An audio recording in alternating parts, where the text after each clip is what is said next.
or Capricorn, whatever you prefer. It's me back again. I hope you guys had an amazing February. If you didn't, I am here to quickly explain why, and then I will do a reading for March, because for me, I'm a Capricorn rising, if you guys don't know that already. But for me, holy crap, last month was intense. So the eclipse really screwed some stuff up when it comes to our feelings and our emotions, but it was all kind of that course correction that we needed to just get back on our spiritual path. So the eclipse, if you don't know, in February, the first eclipse was the full moon and the lunar eclipse in Leo. So that was high energy, dramatic energy, creative energy, very romantic. I really need to be romanced around the full moon. And if I wasn't, I was throwing like temper tantrums, which is true Leo fashion, right? To just blow up with that.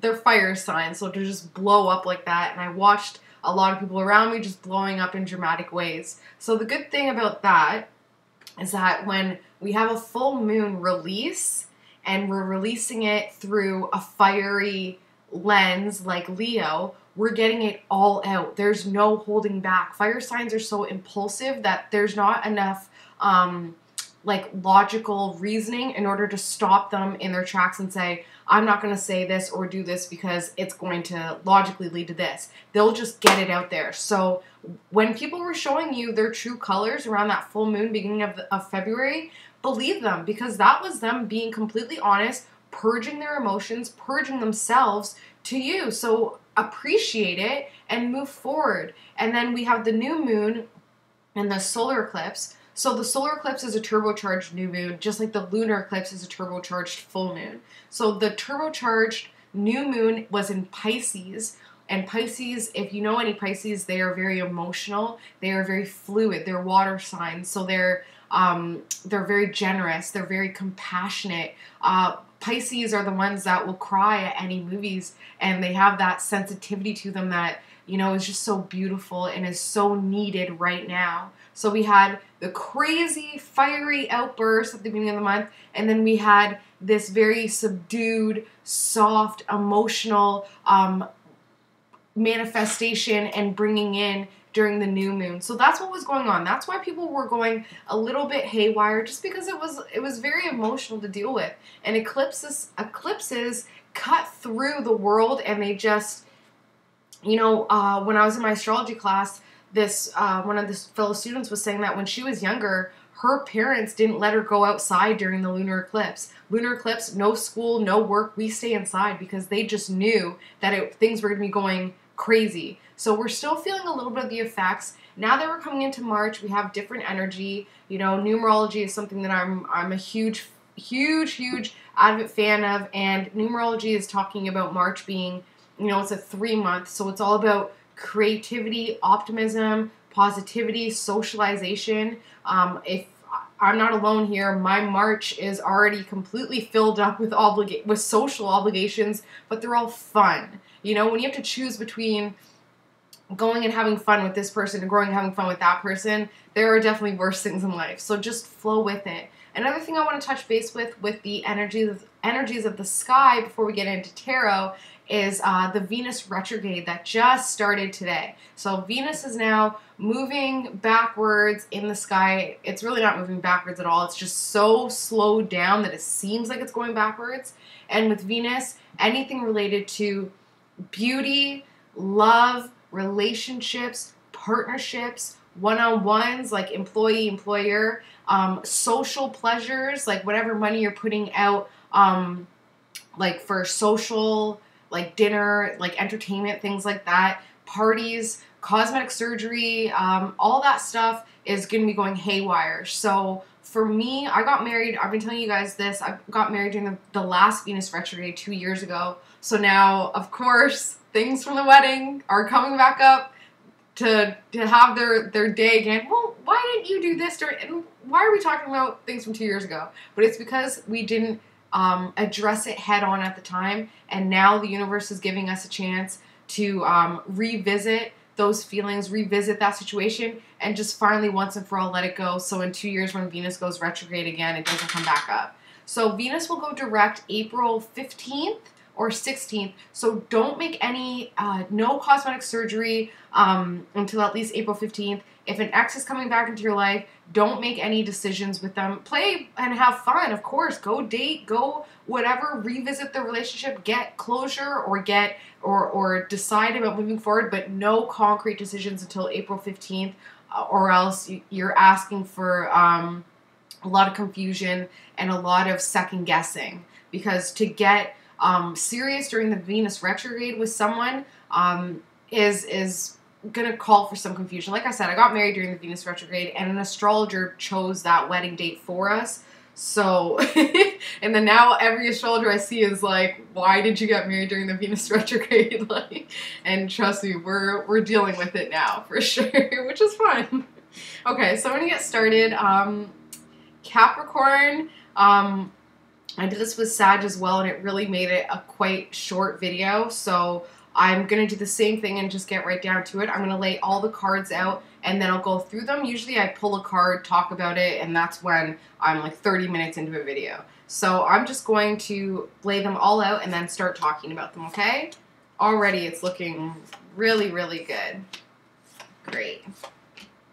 Looks like there's some similarities between you and Sag. Wow, quite a few. Quite a few similarities between you and Sag, but right now the shadow card. So what's going on right now is, like I said, we're talking about that full moon.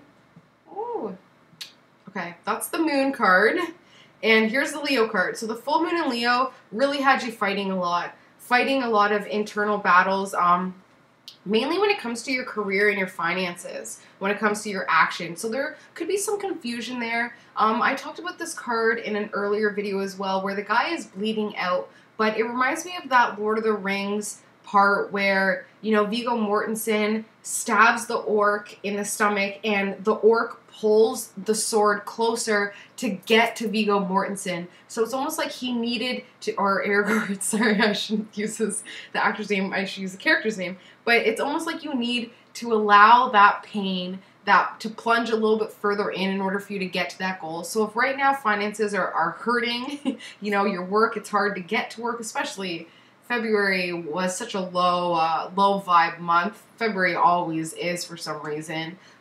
If you're still feeling like you don't have that pep in your step, keep in mind that you need to bleed out a little bit in order to create that space for new life to come in. So just flow with it, keep breathing, keep your eye on the prize. Capricorns need to work upward, they need to build, and that can feel like such a stressor sometimes, because for a lot of the fire signs and even the air signs, things can seem to manifest a little bit quickly, but it is a Capricorn's purpose here to show the other signs how to climb, how to have that stability. Like, I mentioned this in a last video, a mountain goat, if you ever see them, they literally walk on their side to get up the mountain, to get to the top. They don't just, like, think of any other animal that would just run right up and go quickly. No, a mountain goat stays on its side, and it's almost like they're not even moving upward, but you look back in an hour and they're at the top of the mountain. The only thing with that is that they're an easy target, because it seems like they're not making any forward growth. It seems like they're not progressing. So poachers and anybody can easily see them as an easy mark, because it doesn't seem like they're going anywhere. But sure enough, they are, and it's a lot of the times that forward steady growth that is going to get you that coveted goal that you want so much. Keep in mind that it's all about the journey. It's really not so much about getting there. It's about the climb towards it. So have some fun and embrace it. Right now, having fun, like I said, is your situation. Thinking that the world is all great and good could feel, and getting that optimism back could feel kind of hard, because you feel like you're taking away from your responsibilities by having fun. You know, you feel like you can't have freedom and fun at the same time. It just doesn't work. You know, freedom for you is not the same as freedom for others. Some people feel free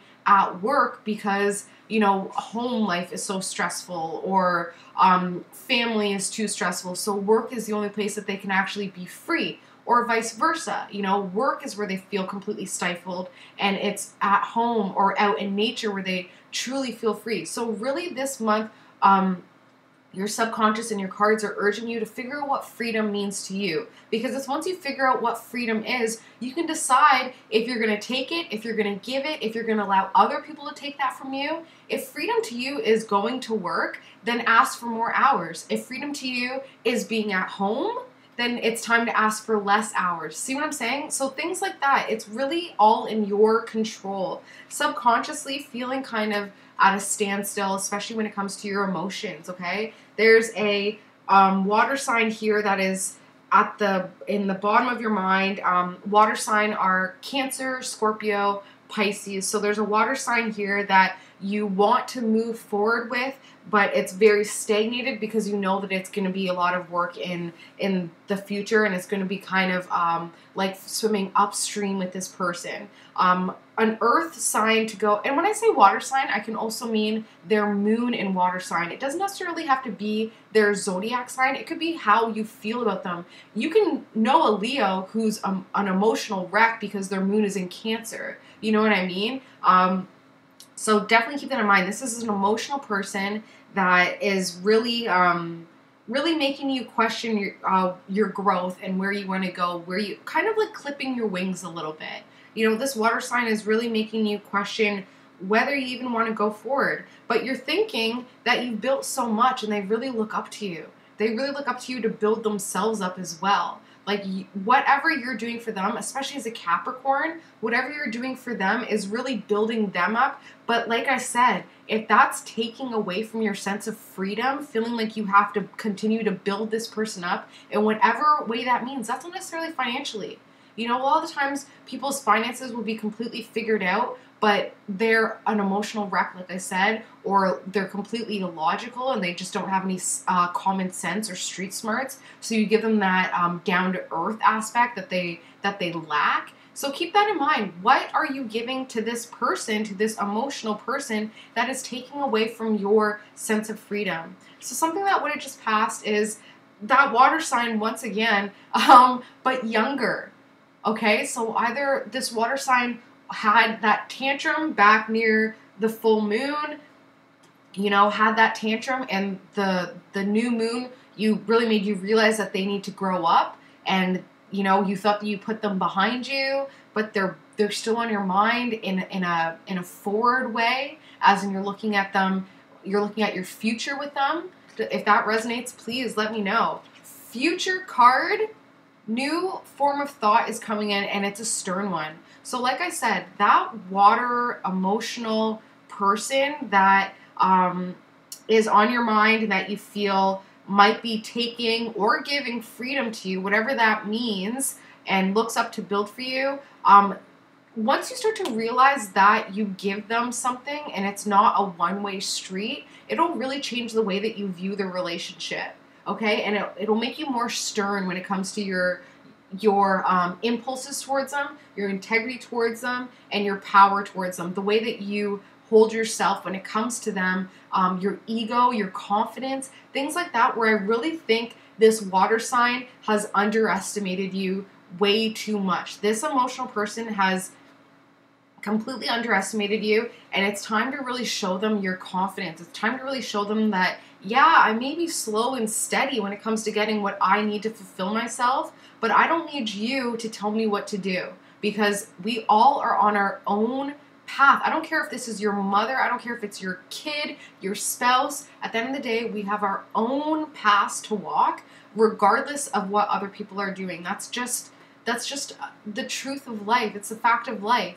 One of the best advice I've ever heard that I still to this day have to remind myself of is that if you allow other people to make the life for you that they want, guess what? It's gonna suck, because, like, personally me, I don't have grand plans for the people in my life.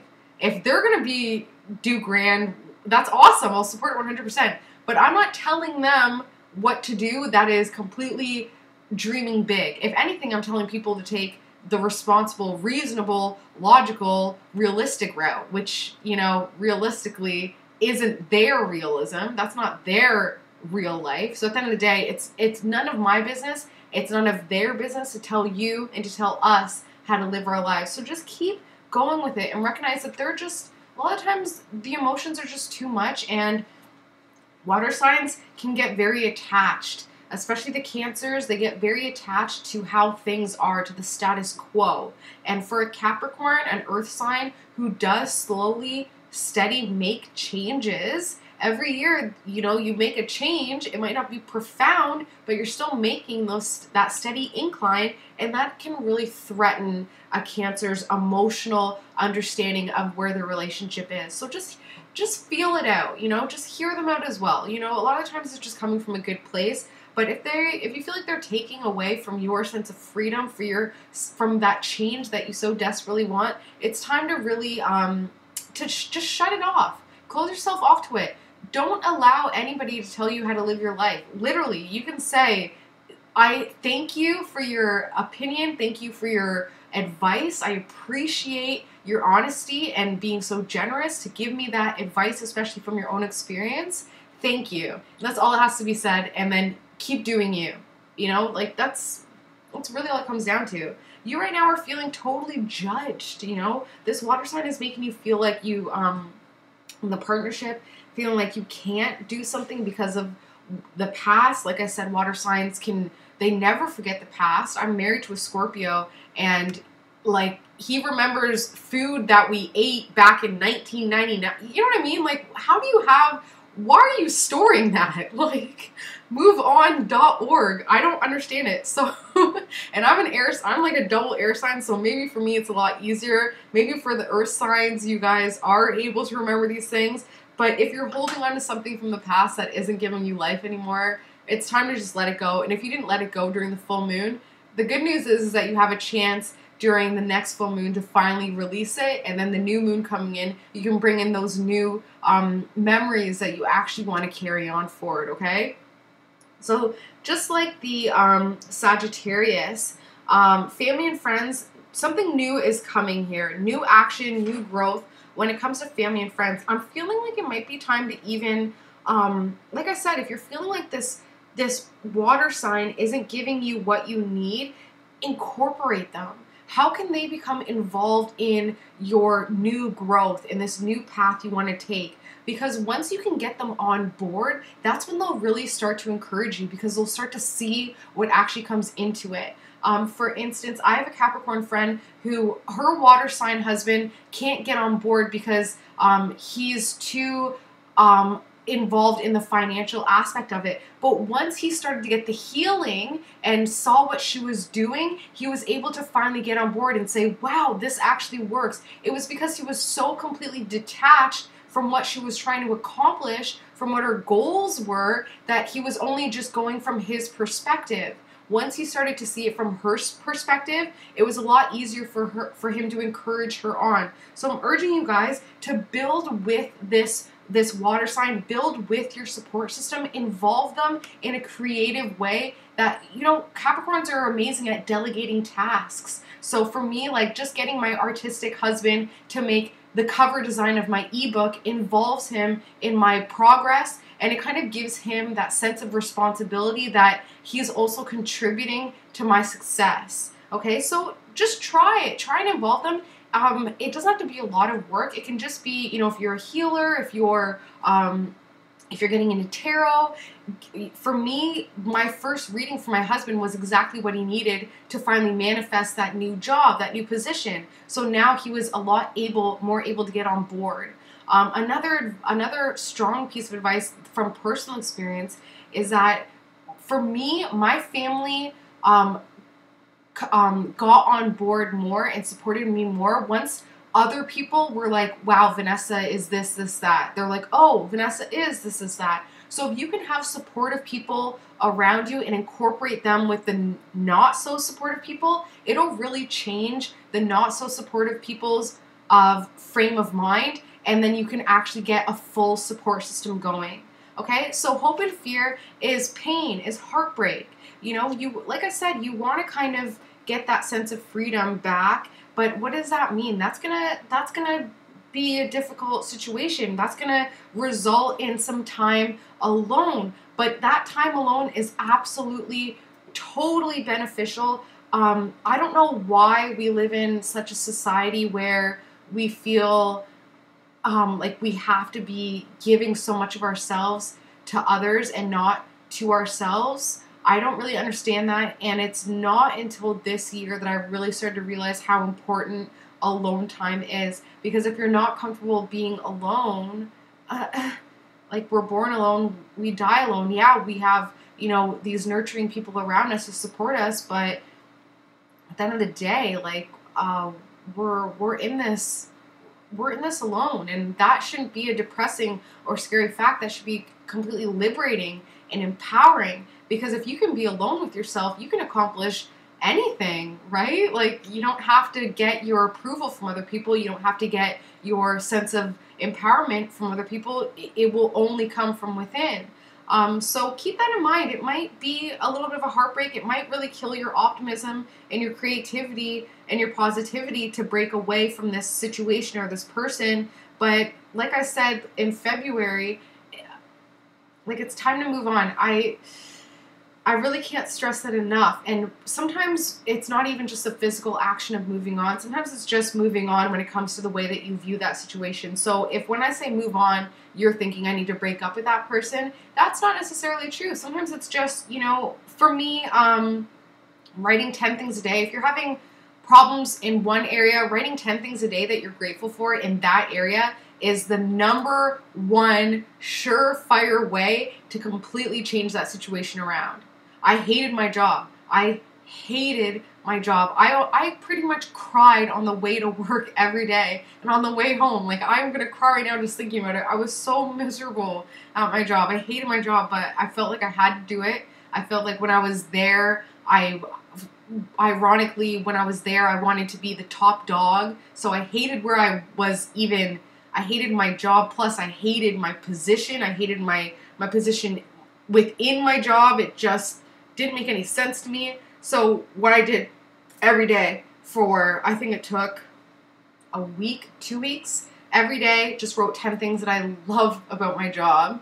And some days, yeah, it was hard. I was really grasping and reaching. Like, I love the fact that I sat beside a window and got to look outside at all the kids running around, because I love kids. So for me, sometimes it was really, really grasping. I loved the air quality in my job. I loved, you know, I love that one person who gave me this one piece of advice, even though I actually didn't like the person, but that one piece of advice I did like. So things like that, yeah, it was really grasping. But within 2 weeks, situations, I still had the job, but, you know, my boss got transferred and I was pretty much working alone, which is what I truly wanted, was my own autonomy within my work. So just by changing your perspective, the universe will adapt to what you want. What you focus on expands. Everybody knows already, the law of attraction is what this universe is run by, and it works every single time like clockwork. So if I kept saying, I hate my job, guess what?